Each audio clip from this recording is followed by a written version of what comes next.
బీరకాయ అండి. దీనిలో చాలా రకాల ఆరోగ్య లాభాలు ఉన్నాయనే సంగతి మనందరికీ తెలిసిందే. జనరల్‌గా కర్రీలాగా చేసి తీసుకుంటూ ఉంటాం. అయితే వెజిటబుల్ థెరపీలో దీన్ని జ్యూస్ తయారు చేసి తీసుకుంటే కనుక చాలా రకాల అనారోగ్య సమస్యలకు చెక్ పెడుతుందని చెప్తూ ఉంటారు. మరి బీరకాయ జ్యూస్‌కి కావాల్సిన ఇంగ్రీడియెంట్స్ ఏంటి? తయారీ విధానం ఏంటి? సో ఎప్పుడు తీసుకోవాల్సి ఉంటుంది? ఎటువంటి అనారోగ్య సమస్యలకు చెక్ పెడుతుంది? వివరాలు తెలుసుకుందాం. ఈరోజు మనతో పాటు ఉన్నారు ప్రముఖ vegetable therapist and sun spiritual society founder Vikramaditya Guruji గారు. గురూజీ నమస్తే అండి. సూర్యోస్మితలి గురువు గారు, సో వెజిటబుల్ థెరపీలో చాలా రకాల వెజిటబుల్స్ గురించి చెప్తూ ఉంటారు. అయితే వాటిని జ్యూస్ తయారు చేసి తీసుకుంటే కనుక కొన్ని రకాల అనారోగ్య సమస్యలకి ఇట్టే చెక్ పెట్టవచ్చని, అంతేకాదు పోషకాలు కూడా డైరెక్ట్గా అందుతాయని. సో ఈ బీరకాయ గురించి చాలా చెప్తారు, షుగర్ తగ్గిస్తుంది ఇది అని. సో బీరకాయ జ్యూస్ తయారీకి కావాల్సిన పదార్థాలు ఏంటి? దీన్ని ఎవరు తీసుకోవాలి? ఏ టైంలో తీసుకోవాలి? ఎటువంటి అనారోగ్య సమస్యలకు చెక్ పెడుతుంది ఇది? దౌర్భాగ్యం ఏంటంటే రోగం వచ్చిన తర్వాత పదార్థాల గురించి ఆలోచించడం మొదలుపెట్టాం. అవును. అంటే ఇవేమీ లేని టైంలో, అంటే ఇప్పుడు ఇది బీరకాయ, దీనికి ఉన్నటువంటి లక్షణాలు ఎవరు గమనించారు? మన పూర్వీకులు ఎవరో జనరేషన్ మొదలై చాలా రకాల వెజిటేబుల్స్ ఉన్న కొన్ని సందర్భాల్లో ఇవే తినాలి అని మనకి వాడుకలో పెట్టేసి వాళ్ళు చెప్పడం జరిగింది. ఇప్పుడు మీరు చూడండి, సహజంగా ఏదన్నా ట్రీట్మెంట్కి వెళ్ళొచ్చాం, సర్జరీ అయింది, ఇంటికి వచ్చిన తర్వాత పెట్టే వాటిలో ఫస్ట్ ప్రధానంగా ఉండే వాటిలో బీరకాయ వేపుడు, దొండకాయ వేపుడు, బెండకాయ, అంటే గానుగు నూనెతో లైట్గా తాలింపు పెట్టి వేపినటువంటి ఇవే వాడతాం. అంటే తేలికగా జీర్ణం అవ్వడంతో పాటు మనకి మన శరీరంలో ఉన్నటువంటి హీలింగ్ కెపాసిటీని, రోగ నిరోధక వ్యవస్థను మెరుగుపరుచుకోవటానికి, రోగ నిరోధక వ్యవస్థను అధిగమించి మందులా పనిచేది ఇది. మన శరీరంలో ఏదైతే ఇమ్యూనిటీ సిస్టమ్ ఉందో వాటిని ఇంప్రూవ్ చేస్తాయి. మనం ఏది కూడా బయట నుంచి ఆర్టిఫిషియల్గా లేకపోతే సప్లిమెంట్స్గా ఏది ఇవ్వం. దాని ఏది కూడా బాడీ యాక్సెప్ట్ చేయదు, ఒప్పుకోదు అసలు. కెమికల్ రూపంలో మనం ఇచ్చేవన్నీ యాంటీబయాటిక్స్. ఇందులో అద్భుతమైనటువంటి యాంటీబయాటిక్, వ్యాధి నిరోధక ఇమ్యూనిటీ సిస్టమ్ ఉంది. ఇది మనకి కెటబాలిజాన్ని ఇంప్రూవ్ చేస్తుంది. మన శరీరం 5 తత్వాల మీద ఆధారపడి ఉందని శాస్త్రం చెప్తుంది. అవేంటి? Air, fire, water, earth, space. ఇవి 5. ఇందులో ఇది వాటర్ ఎలిమెంట్. సహజంగా అంటే దీనికి మనం ప్రధానంగా మాట్లాడుకునేది బీరకాయని. ఇప్పుడు అంటే మన వెజిటబుల్ థెరపీ నేను వీడియోస్ మొదలుపెట్టినప్పటి నుంచి షుగర్కి బీరకాయ పనిచేస్తుంది అనేది బాగా ఎక్కువగా వెళ్ళింది. ఇది అంటే ఒక షుగర్కే కాకుండా మనకి నిగూఢమైనటువంటి జ్యోతిష్ శాస్త్రాన్ని కూడా మిళితం చేసి మాట్లాడుతూ ఉంటారు. ఇది అష్టమ స్థానం, వృశ్చిక రాశికి సంబంధించింది. వృశ్చికము మనకి మేషంలో ఉంటుంది. కుజుడు అంటే 2 రాశులకి కుజుడు అధిపతి. ఒకటి మేషానికి, 2 వృశ్చికానికి. ఈ 2 కూడా కారకుడు కుజుడు అధిపతి. కుజుడు రక్తానికి కారకుడు అని చెప్తారు. అలాగే అగ్నికి, అక్కడ మేషంలో ఫైర్లా ఉంటే అదే కుజుడు ఇక్కడ వృశ్చికానికి వస్తువులకు వాటర్ ఎలిమెంట్లో. అంటే ఇవి 2 అంటే మన శరీరంలో వాతం పెరగడం వల్ల షుగర్ వస్తుంది, అరుగుదల పాడైపోవడం వల్ల షుగర్ వస్తుంది. షుగర్ ఎందుకు వస్తుంది అంటే మీరు ఏం చెప్తారు? ఆధునిక వైద్య విధానంలో లైఫ్ స్టైల్ డిజార్డర్, జెనెటికల్, ఇవే చెప్తారు. అంతకు మించి మనం ఏమీ మాట్లాడు. ఇక్కడ vegetable therapy, Vedic vegetable therapy ఏం చెప్తుంది అంటే మన శరీరంలో రక్తం కలుషితం అయిపోయింది, ఇంప్యూరిటీ ఆఫ్.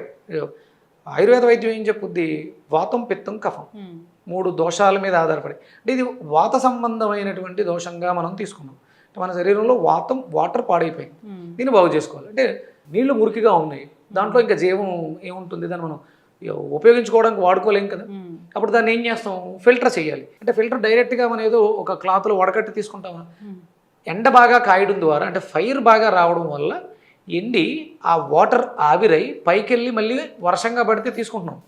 మురుగుకుంట్లో నీటిని డైరెక్ట్గా వాడట్లే. అంటే ఎంత ప్రాసెస్ జరిగింది, ప్రకృతి ఎంత సహజంగా ఇస్తుంది.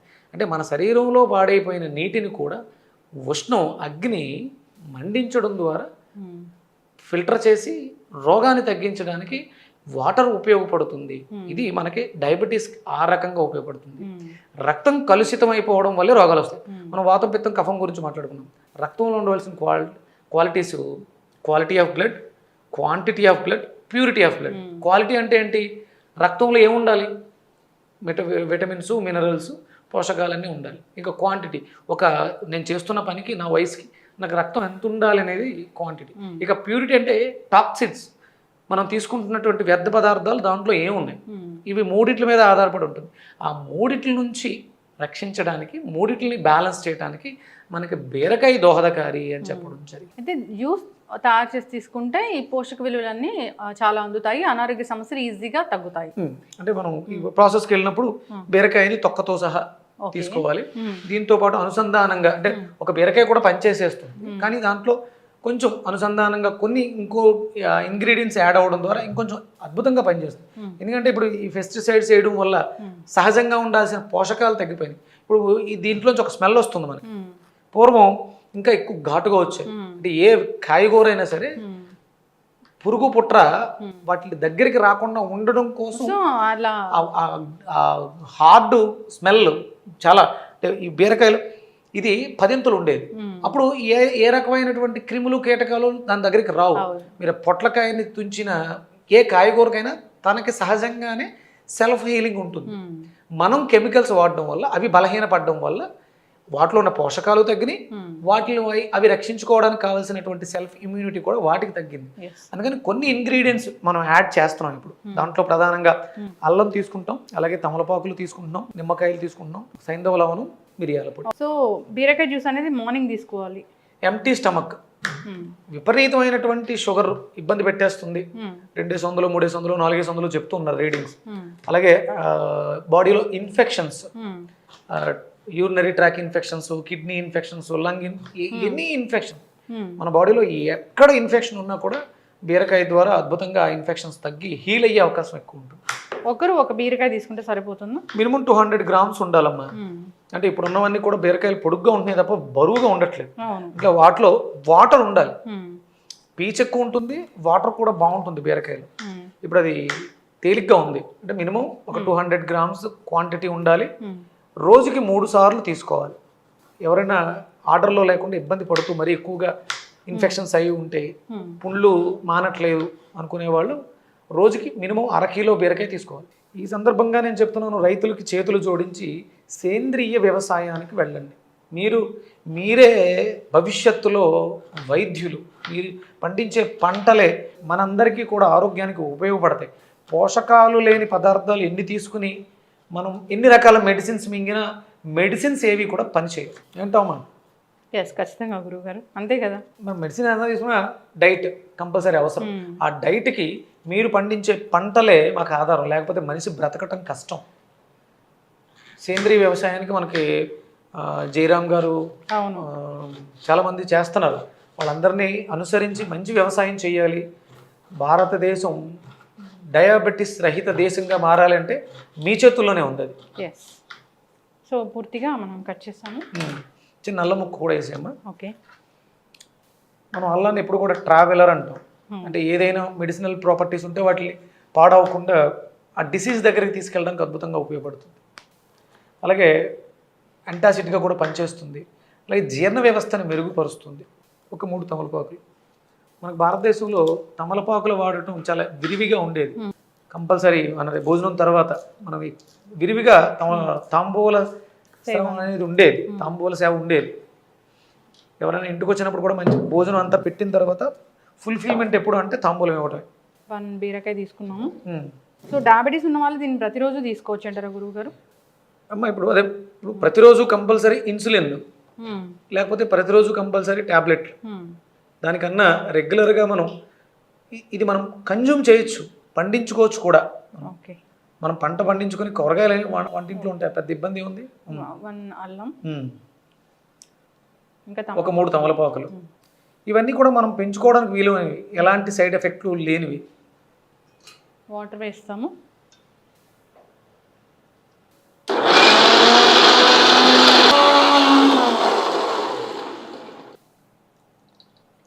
చాలామంది చెప్తూ ఉంటారు అంటే జ్యూసెస్ తీసుకోకూడదు, అవి తినడం వల్లే ప్రయోజనాలు ఎక్కువ ఉంటాయి. ఇప్పుడు మనం అనారోగ్య సమస్యతో డిజార్డర్తో బాధపడుతున్నాం. లోపల డైజెషన్ సిస్టమ్ అనేది యాక్టివ్గా లేదు. అందులోంచి కోలుకోవడానికి మనం జ్యూస్ ఫామ్లో తీసుకోవడం ద్వారా దాంట్లో ఉన్నటువంటి పోషకాలని పొందగలుగుతాం. పోషకాలు వచ్చి బలం వచ్చిన తర్వాత ఆటోమేటిక్గా మన పనులు మనం చేసుకోగలుగుతాం. వెజిటబుల్ థెరపీ అనే దానికి ప్రామాణికత ఉంది. ఇవేవి కూడా ఔషధాలు కాదు. ఔషధాలు శరీరం తయారు చేసుకోవడానికి కావలసినటువంటి పోషక విలువలు కలిగినటువంటి పదార్థం ఫుడ్. దీనివల్ల ఎలాంటి సైడ్ ఎఫెక్ట్స్ ఉండవు. ఒకవేళ ఏదైనా ప్రాబ్లం అనుకుంటే మనకి రైతులు వాడేటువంటి పైన పిచికారీ చేసేటువంటి కెమికల్స్ వల్ల వస్తుంది. దాన్ని మనం శుభ్రం చేసుకోవడం ద్వారా, ఉప్పు నీళ్ళతో కడగడం ద్వారా, చింతపండు నీళ్ళతో కడగడం ద్వారా, వెనిగర్లో కడగడం ద్వారా ఆ సైడ్ ఎఫెక్ట్స్, ఆ చిన్న చిన్న లోపాలని మనం సవరించుకోవచ్చు. ప్రధానంగా మన శరీరంలో రక్తం అనేది చెడిపోతేనే షుగర్ వస్తుంది. ప్యాంక్రియాస్ అనేది పని చేయట్లేదు సరిగ్గా, తన వ్యవస్థని తను వర్క్ చేయట్లేదు. సైంధవ లవణం, మిరియాల పొడి. సైంధవ లవణం వేస్తున్నాం, మిరియాల పొడి. రుచికి సరిపడా లెమన్, ఉప్పు, కారం, పులుపు, వగరు, కొంచెం చేదుగా కూడా ఉంటుంది బీరకాయ. తమలపాకు వగరుగా ఉంటుంది, కారంగా ఉంటుంది. అంటే రుచులు ప్రధానంగానే మన వైద్య విధానం అంతా కూడా, ఆయుర్వేద వైద్య విధానం మన భౌతిక శరీరం మీద ఆధారపడి, అది తీసుకునే రుచుల మీద ఆధారపడే ఉంటుంది. ఎవరైతే డయాబెటీస్తో బాధపడుతున్నారో ఇలా జ్యూస్ ప్రిపేర్ చేసుకుని సిప్ చేస్తూ చప్పరిస్తూ ఎంజాయ్ చేయాలి. ఇది లోపలికి వెళ్ళి నా శరీరంలో ఉన్నటువంటి సమస్యని క్యూర్ చేస్తుంది అనే నమ్మకంతో చేస్తే చాలామందికి ఈ 4 ఏళ్లలో, మనం వీడియోస్ మొదలుపెట్టిన తర్వాత ఈ 4 ఏళ్లలో అద్భుతంగా బీరకాయ పండించడం కానీ వాడుకోవడం కానీ విపరీతంగా జరుగుతుంది. మరింత శ్రద్ధగా చేస్తూ జీవన విధానాన్ని మార్చుకోవడం ద్వారా మనం తినడానికి బ్రతకటానికి మాత్రమే తినాలి. ఇప్పుడు అందరం కూడా ఏంటంటే నైట్ లైఫ్ అలవాటు పడిపోయి తినకూడని సమయంలో తినకూడని పదార్థాన్ని, ఇప్పుడు బిర్యానీ, మాంసం తినడం తప్పు, అది తినకూడని సమయంలో తింటే ఇంకా పెద్ద తప్పు. దానివల్లే చాలా అనారోగ్య సమస్యలు ఇబ్బంది పెట్టేస్తున్నాయి. అది బ్రతకటానికి అంటే మనం చేసుకునే పనులు దీనికోసం డబ్బు సంపాదిస్తున్నట్టే తినడం కోసం, తినడం ఒక్కటే కాదు, సుఖము సంతోషం కోసం వెంపర్లాడి ఆనందాన్ని కోల్పోతాం. సుఖం వేరు, సంతోషం వేరు, ఆనందం వేరు. సుఖము సంతోషం కోసం వెళ్ళి ఆనందాన్ని కోల్పోయి విపరీతమైనటువంటి దుఃఖంలో మునిగిపోతాం. 4 హెల్త్ బెనిఫిట్స్ ఈ బీరకాయ జ్యూస్ వల్ల అంటే ఏం చెప్తారు? ఇది బాడీలో ఉండేటువంటి ఇన్ఫెక్షన్స్, అన్ని రకాల ఇన్ఫెక్షన్స్కి అద్భుతమైనటువంటి ఔషధం. అలాగే ఇప్పుడు మహమ్మారిలో వ్యాప్తి చెందుతున్నటువంటి డయాబెటీస్కి అద్భుతమైనటువంటి వైద్య విధానం. అలాగే ఇది రక్తాన్ని శుభ్రం చేయడం ద్వారా రక్తంలో ఉన్నటువంటి క్వాలిటీస్ అన్నీ కూడా, మీకు పోషకాలు తక్కువ ఉన్నాయి, విటమిన్స్ డెఫిషియన్సీ ఉంది అంటే లోపల ఆ స్టోరేజ్ లేకపోతే మీరు ఎంత బయట నుంచి తీసుకున్నది తీసుకోవద్దు కదా. ఇది మనకి లింఫాటిక్ సిస్టమ్ మీద అద్భుతంగా పనిచేస్తుంది. మీకు గడ్డలు వస్తాయి, కొవ్వు గడ్డలు, లింఫ్ నోడ్స్ అంటారు, వాటికి కూడా ఇది అద్భుతమైనటువంటి పరిష్కారం చెప్తుంది. రెగ్యులర్గా అంటే సమస్యతో బాధపడుతున్న వాళ్ళు దీనిని కొంచెం ఎక్కువ రోజులు వాడాల్సి ఉంటుంది. ఇవాళ ఏదో వాడేస్తే ఇంగ్లీష్ మెడిసిన్లో వేసేసుకుంటే ఆధునిక వైద్యంలో వచ్చినటువంటి వాళ్ళు 1 గంటలో నొప్పి తగ్గిపోవడం అన్నట్టు ఉండదు. ఇది లోపలికి వెళ్ళి మూలం నుంచి క్యూర్ చేసుకురావడానికి మనకి 3 నుంచి 6 నెలలు పడుతుంది. సంవత్సరం లోపు దీని ప్రభావాన్ని ఇది అద్భుతంగా చూపిస్తుంది. ఖచ్చితంగా గురుగారు చాలా చక్కగా చెప్పారండి. బీరకాయ జ్యూస్ దాన్ని తొక్కుతో సహా మనం జ్యూస్ చేయాల్సి ఉంటుంది. డయాబెటీస్ ఉన్న వాళ్ళకి బాగా పనిచేస్తుంది. అంతేకాదు బ్లడ్ని ప్యూరిఫై చేయడానికి, వూండ్ హీలింగ్కి బాగా పనిచేస్తుంది. ఇక మీరు చెప్పినట్లు కొవ్వు గడ్డలు అనేది దానికి అసలు మందులే లేవని చెప్తూ ఉంటారు, అలాంటి వాటికి కూడా ఇది బాగా పనిచేస్తుందని చెప్తున్నారు గురుగారు. సో ఖచ్చితంగా అందరూ తీసుకుని అలవాటు చేసుకోవాలని కోరుకుందామండి. ఈ చాలా చాలా వెజిటబుల్స్ ఉంటాయి, వాటితో డిఫరెంట్ జ్యూసెస్ ఉంటాయి.